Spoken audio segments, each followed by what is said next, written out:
Assalamualaikum warahmatullahi wabarakatuh. Selamat pagi anak-anakku semuanya. Apa kabar kalian hari ini? Tentunya dalam keadaan sehat selalu ya. Baik, hari ini Ibu akan mengajak kalian untuk belajar daring bahasa Indonesia, tepatnya pada materi kelas 10, yaitu tentang teks eksposisi. Adakah di antara kalian yang sudah pernah mendengar apa itu teks eksposisi?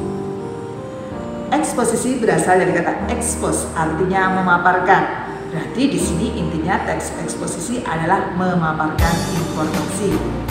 Lebih lengkapnya silakan kalian simak, kalian pahami dan kalian cermati materi yang saya berikan. Ikuti petunjuk-petunjuk yang ada di dalamnya, kemudian kerjakan latihan yang menyertainya. Selamat belajar, jangan pantang menyerah, tetap semangat selalu ya. Terima kasih. Oke anak-anakku, hari ini kita akan belajar tentang teks eksposisi, tepatnya pada bagian menginterpretasi dan mengembangkan isi teks eksposisi. Sebelum kita pelajari lebih lanjut tentang teks eksposisi, perlu kita pahami terlebih dahulu pengertian dari teks eksposisi itu sendiri. Teks eksposisi adalah sebuah paragraf atau sebuah karangan yang di dalamnya mengandung sejumlah informasi dan juga pengetahuan yang kemudian disajikan secara singkat, padat, dan akurat. Teks eksposisi digunakan untuk menyampaikan pendapat mengenai suatu permasalahan dengan menyajikan argumen atau pendukung berupa bukti, contoh, dan alasan yang logis sehingga bisa menambah pengetahuan dan wawasan pembaca. Adapun tujuan dari eksposisi itu sendiri yaitu memaparkan, menjelaskan, menyampaikan informasi, mengajarkan dan menerangkan sesuatu tanpa disertai ajakan ataukah desakan agar pembaca menerima atau mengikutinya. Sejauh ini sudah paham pengertiannya ya?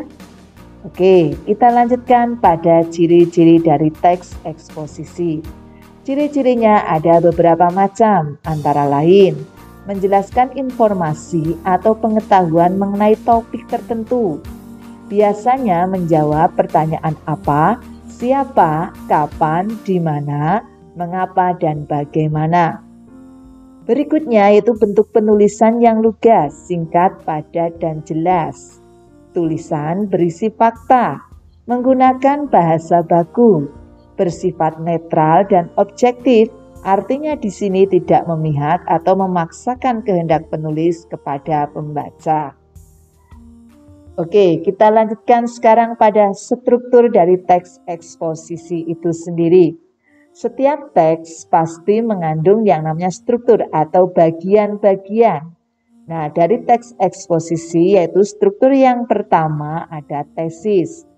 Tesis merupakan topik yang diangkat atau permasalahan yang dijadikan objek penulisan. Yang kedua ada argumentasi. Argumentasi merupakan unsur penjelas untuk mendukung tesis atau masalah yang disampaikan. Yang ketiga ada penegasan ulang pendapat. Penegasan ulang pendapat di sini merupakan pendapat yang ada di awal ditegaskan kembali di akhir paragraf dengan cara menambahkan saran atau rekomendasi dari permasalahan yang dibicarakan. Sejauh ini tentunya kalian sudah memahami ya, tadi di bagian struktur kan sudah dijelaskan adanya argumentasi. Nah, argumentasi di sini merupakan pendapat. Nah, pendapat di sini harus disertai dengan fakta. Maka kita perlu tahu terlebih dahulu apa itu fakta dan apa itu opini. Akan saya jelaskan satu persatu. Fakta adalah kenyataan yang berupa situasi real dari sebuah kejadian yang terjadi. Fakta berisi sesuatu yang benar-benar ada dan pernyataan dari sebuah fakta biasanya sulit untuk disanggah oleh siapapun. Sedangkan opini merupakan suatu sikap atau pendapat seseorang mengenai sebuah keadaan yang pernah ataupun belum terjadi. Opini sangat dipengaruhi oleh perasaan, pemikiran, perspektif, keinginan, sikap, pengalaman, pemahaman maupun keyakinan setiap individu. Kita lanjutkan pada ciri-ciri fakta dan opini. Fakta, adapun ciri-cirinya.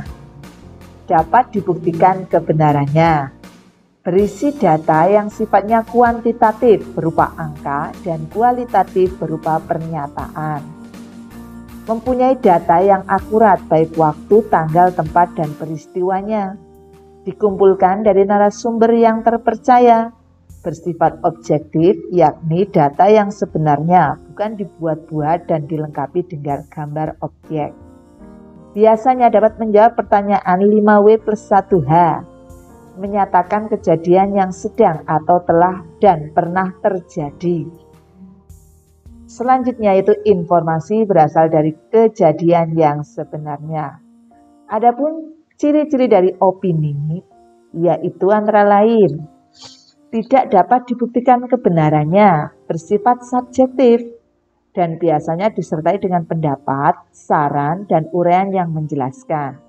Tidak memiliki narasumber atau anonim, berisi pendapat tentang peristiwa yang terjadi, menunjukkan peristiwa yang belum pasti terjadi atau terjadi di kemudian hari, merupakan pikiran atau pendapat seseorang maupun kelompok.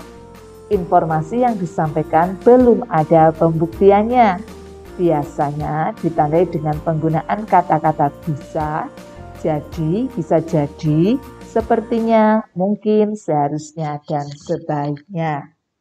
Sampai di sini paham ya tentang apa itu fakta dan opini yang termuat dalam argumentasi. Berikut disajikan contoh teks eksposisi sederhana. Silakan kalian cermati teksnya.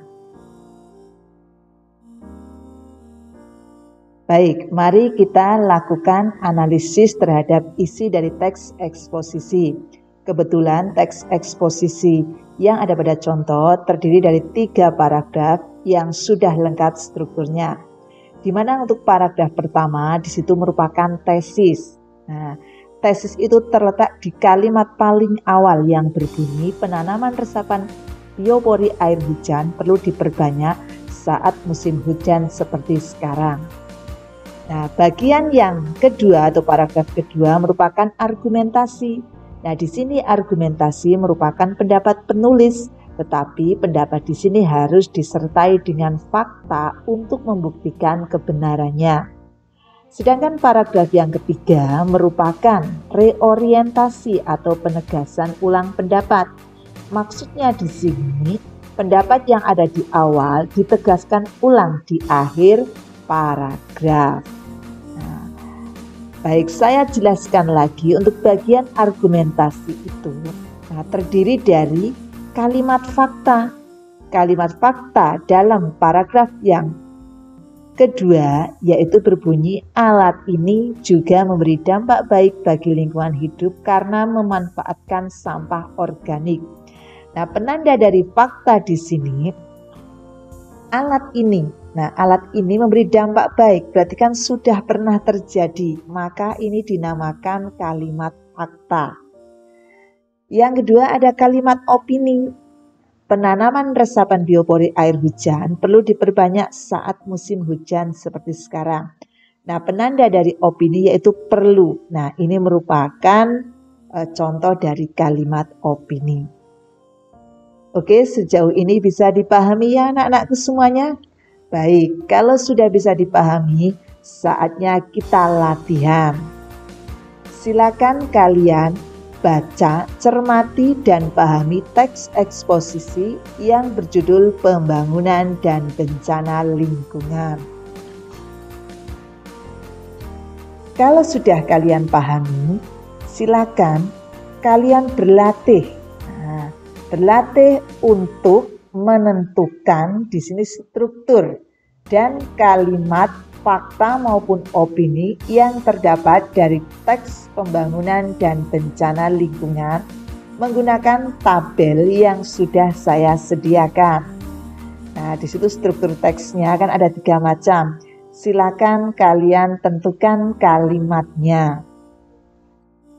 Nah, dalam argumen tentunya terdapat kalimat fakta dan opini. Silakan kalian isikan kalimat fakta maupun opini yang terdapat pada teks pembangunan dan bencana lingkungan. Baik, Nah, silakan kalian kerjakan. Selamat belajar di rumah dan tetap semangat selalu.